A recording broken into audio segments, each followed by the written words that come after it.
At 3 a.m., my fiancé walked in with another woman. Neither of them realized they just destroyed their own lives.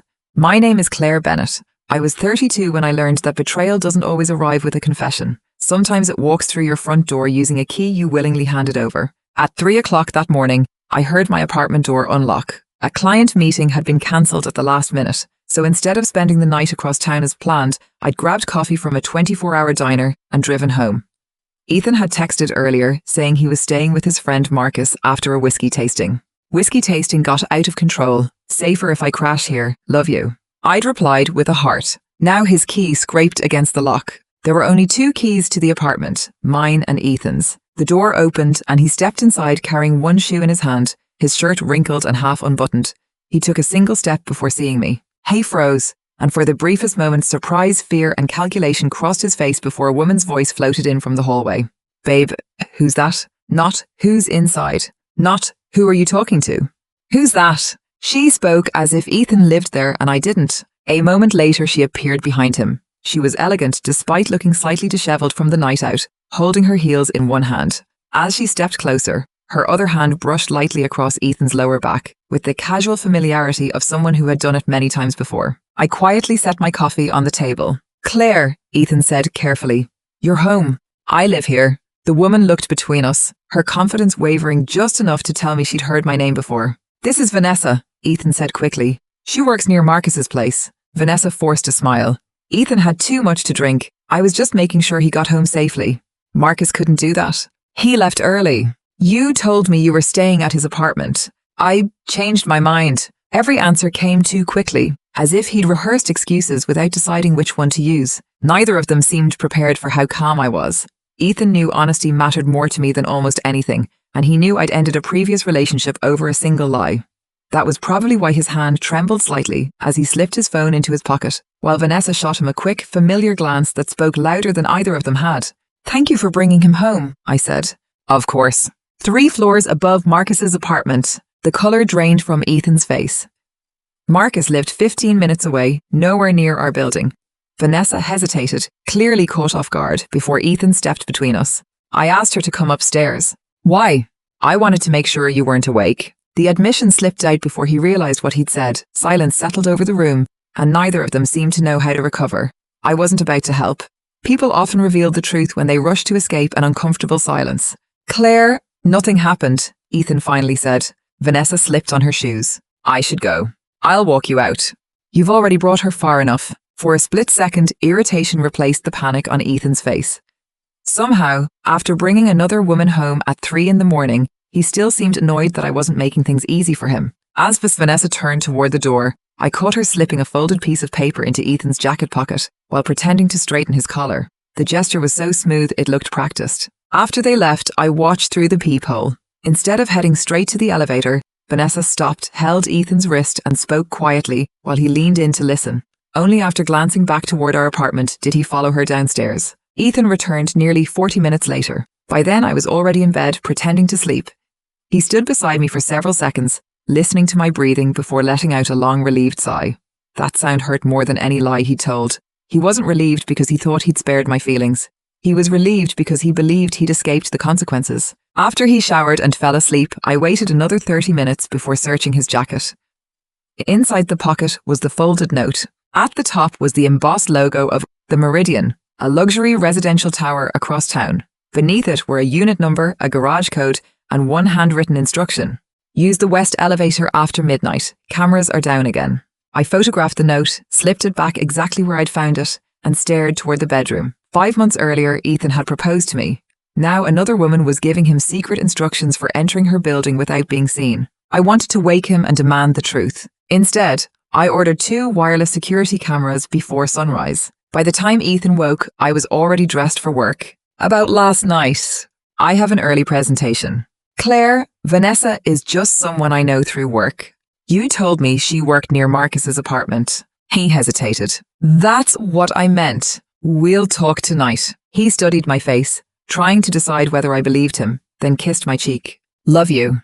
You too. It was the first lie I'd ever told him. Instead of driving to the office, I parked across from the Meridian. The building overlooked the business district, guarded by a doorman and private garage entrance. Minutes later, a rideshare pulled up. Ethan stepped out. I didn't call Vanessa or wait for someone to buzz him inside. He simply walked to the side entrance, held an access card against the reader, and disappeared into the building as if he'd done it countless times before. That was the moment I understood the truth. The woman who had walked into my apartment that night hadn't just entered my life. She had been part of it for much longer. I photographed the entrance before leaving for work. Around 10 that morning, Ethan texted me.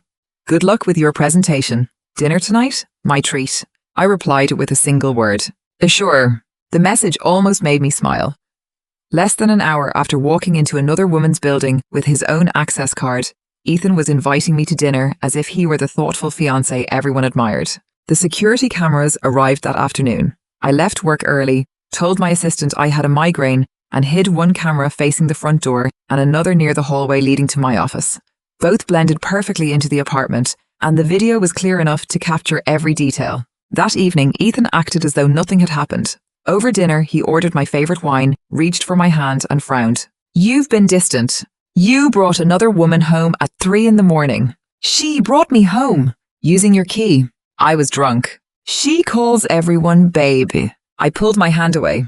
Does everyone get an access card to her building too? For the first time that night, his composure cracked. "What are you talking about? I saw you at the Meridian this morning. You followed me. I watched you let yourself in." His expression hardened. "Claire, not everything I do needs to become an interrogation." That told me everything. He wasn't embarrassed about lying.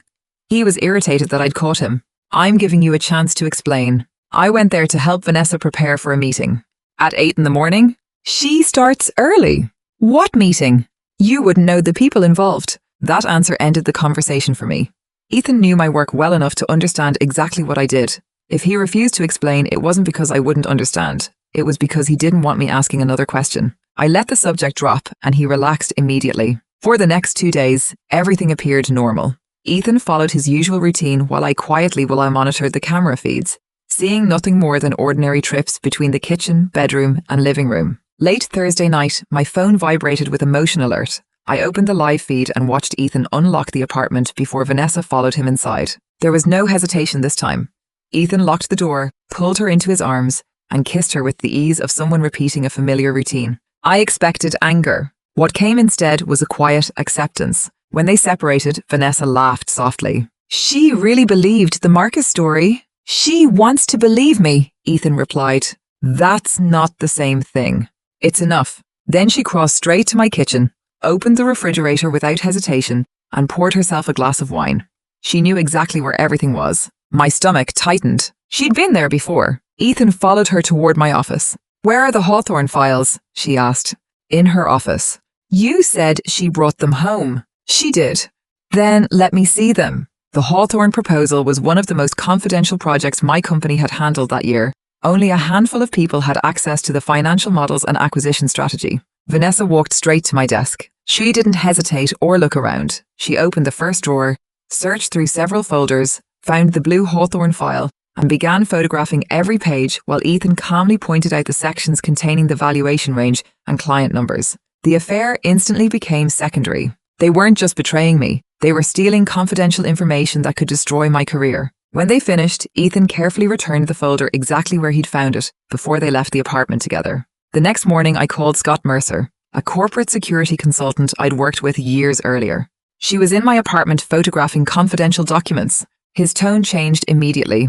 "Send me the footage. Don't confront either of them. Change every work password and stop bringing real files home." "I have a better idea." A brief silence followed. "You want to feed them false information. I want to know exactly where it ends up." By that evening, Scott had already identified Vanessa. She wasn't simply a woman Ethan knew through Marcus. She was a senior acquisitions manager at Langford Pierce, our biggest competitor on the Hawthorne project. He also sent me several industry photographs. In one taken 7 months earlier, 3 months before Ethan proposed, Vanessa stood talking with executives while Ethan rested a hand comfortably against her back. Their relationship had started long before our engagement. That night, Ethan came home with flowers and an apology. I accepted both, then spent the next few hours creating a fake version of the Hawthorne proposal. Most of it was accurate, but I quietly changed several key financial figures and deadlines before leaving the file on my desk where Ethan couldn't miss it. Friday night, the cameras captured exactly what I'd expected. Ethan walked straight into my office, photographed every page, carefully returned the file, then called Vanessa before leaving. "I have it," he said. "She doesn't suspect anything." I saved the recordings in multiple places. From that moment, proving the affair no longer mattered. I wanted to prove exactly who Ethan had become. Monday morning, Langford Pierce submitted its Hawthorne proposal. Scott called before I even finished comparing the documents. They copied everything, every planted number, every altered valuation, deadline, and financial assumption appeared in their proposal exactly as I'd written it. They hadn't simply borrowed my work. They had copied every mistake I had deliberately planted. I immediately secured both versions before forwarding them to Scott. "You've got more than suspicion now," he said. "You've proven the stolen information went directly from your apartment into their proposal." That afternoon, Scott returned with another folder containing photographs from industry events. Ethan appeared beside Vanessa in nearly every one, including a conference he had once skipped because he claimed he had food poisoning. "They've known each other almost a year," Scott said quietly. 3 months before he proposed to me. The engagement had never been the beginning of our future. It had happened after another woman was already part of his life. That evening, Ethan called to say he was having dinner with Marcus. After we hung up, I opened our shared calendar and noticed something I'd never questioned before. Every time he'd cancelled dinner with me over the previous 8 months, matched one of Vanessa's networking events. 2 days later, Langford Pierce's proposal was officially rejected because of impossible financial assumptions. Exactly as I'd planned. Our general counsel immediately called a confidential meeting. I showed them the hidden camera footage, the copied proposal, the call recordings, and every supporting document. When the videos ended, no one spoke. "I've never seen evidence this complete," our COO finally said. The company opened a formal investigation that same afternoon. Within 48 hours, a whistleblower from Langford Pierce handed over internal chat records. The messages removed any remaining doubt. "Claire always brings sensitive work home. Ethan says she trusts him completely. Transfer the money after he sends the valuation pages. Once they're married, access becomes even easier." I lowered the papers slowly. The theft had been the reason for the affair from the beginning. Vanessa hadn't fallen in love with my fiancé. She had recruited him. By Saturday morning, Rachel called again. The whistleblower turned over Vanessa's phone backups. "They found payments." "Yes, and messages about your wedding." My stomach tightened as she read them aloud. "Once they're married, he'll have unrestricted access to everything she brings home. I tell him to stay patient until after the wedding." For a long moment, I couldn't speak. Suddenly, every proposal, every wedding plan, every promise Ethan had ever made took on a different meaning. To me, they had been the beginning of our future. To Vanessa, they were simply part of a business strategy. To Ethan, they were an investment that hadn't matured yet. David joined the call. "We're ready." "For what?" "To end this where neither of them can deny it." The plan was simple. Instead of accusing them outright, we'd invite them to what appeared to be an ordinary business meeting at the Ashcroft Hotel. They would walk in believing they still controlled the story. All I had to do was make sure Ethan showed up. That evening, I casually mentioned a client celebration at the Ashcroft. Ethan barely reacted, but I caught the brief flicker in his eyes.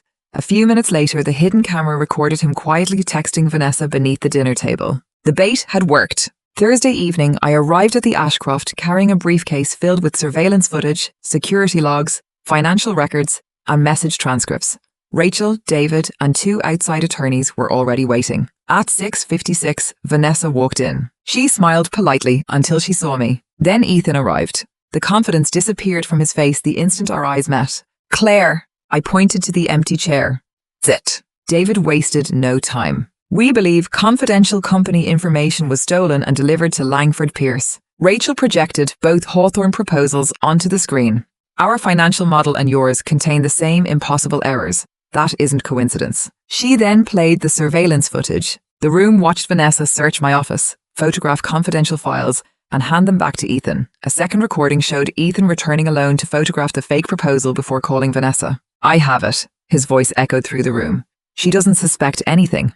When the recording ended, silence settled over the room before David calmly projected months of building access records onto the screen. When Langford Pierce's attorney asked for an explanation, Vanessa immediately pointed at Ethan. "He told me the documents weren't confidential." "That's a lie," Ethan shot back. Within seconds, they were accusing each other, abandoning months of carefully rehearsed stories the moment real consequences appeared. Then Rachel placed one final folder on the table. Our cooperating witness provided internal company messages. David read them aloud. "Claire trusts Ethan completely. He'll get whatever we need. Transfer the payment after he photographs the valuation section. Once they're married, access becomes even easier." The room remained silent after the final message was read. David looked at me. Claire, I turned to Ethan. When you proposed, were you already helping Vanessa? Yes. Were you already involved with her? He lowered his head. Yes. And after we got married, were you planning to keep giving her access to my work? He never answered. Rachel quietly slid another message across the table. Marriage makes everything easier. His silence said more than any explanation could. David pushed 2 prepared statements across the table. You have one opportunity to cooperate. Return every payment, surrender all communications, provide sworn statements, and assist the investigation. Otherwise, we'll proceed with civil litigation and refer the matter for criminal review. The confidence both of them had carried into the room disappeared almost instantly. Neither tried to protect the other. Ethan signed first, and after a brief hesitation, Vanessa followed. If you refuse, you're facing this alone. She signed moments later. The meeting was over before either of them realized those signatures had ended far more than the investigation. Outside the hotel, Rachel walked beside me. You okay? I don't think winning was supposed to feel like this. It rarely does. She was right. By then, it wasn't about revenge anymore. It was about refusing to let people profit from my trust. Ethan caught up with me in the parking garage. I made a terrible mistake. You made hundreds. I loved you. No, you loved the life I gave you. He tried to apologize again, but I had already heard enough. I'll fix this. You won't. I got into my car and drove away. The next morning, I cancelled the wedding. Then I went home and packed everything Ethan owned into labeled boxes.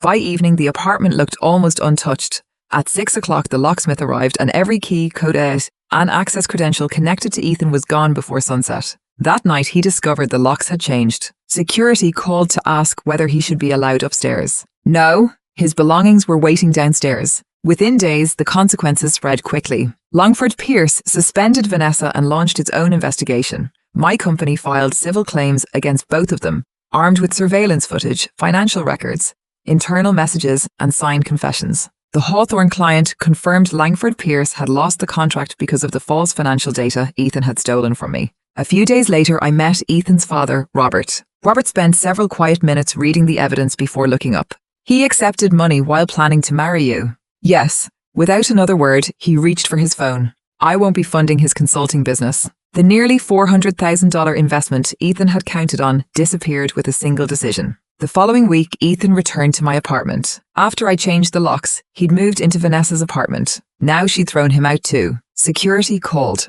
He says he has nowhere else to go. I let him come upstairs. He stood outside my door carrying a single duffel bag, looking nothing like the man who had once proposed to me. My father cut me off, he said quietly. Vanessa made me leave. I've been living in hotels. Without answering, I handed him a large envelope. Inside were the lawsuit, the restitution schedule, copies of his signed confession, and instructions directing all future communication through our attorneys. So, that's it? You ended us long before today. I thought you'd forgive me. I could have forgiven one mistake. I looked at him for the last time. But you built an entirely different life. I closed the door. The lock clicked softly. It was the last time I ever saw Ethan as my fiancé. From that moment on, he was simply another defendant in a case built on evidence too overwhelming to deny. Within weeks, both Ethan and Vanessa accepted negotiated civil settlements rather than face a public trial. They had little chance of winning. The agreements didn't erase what they'd done. They simply confirmed there was nothing left to dispute. Life at the office gradually settled down. Hawthorne remained our client, and about a month after the case closed, Michael Turner stopped by my office. The executive committee approved your promotion, he said. To what? Regional Strategy Director. I must have looked surprised because he smiled. This isn't a reward for what happened. It's recognition for how you handled it. You protected the company without losing your professionalism. Months earlier, I'd imagined my future as someone's wife. Now I was building a future entirely my own. The consequences spread just as quickly outside our company. After Langford Pierce lost the Hawthorne account, several other clients walked away, forcing a major restructuring.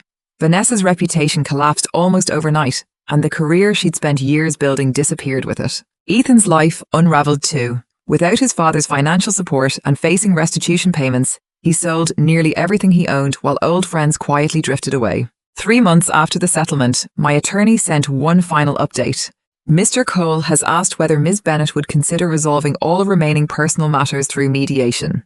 I closed the email without replying. There were no personal matters left. Summer slowly gave way to autumn. I joined a hiking group, started photography classes, and spent weekends visiting my parents instead of arguing over Ethan's schedule. Little by little, the apartment changed with me.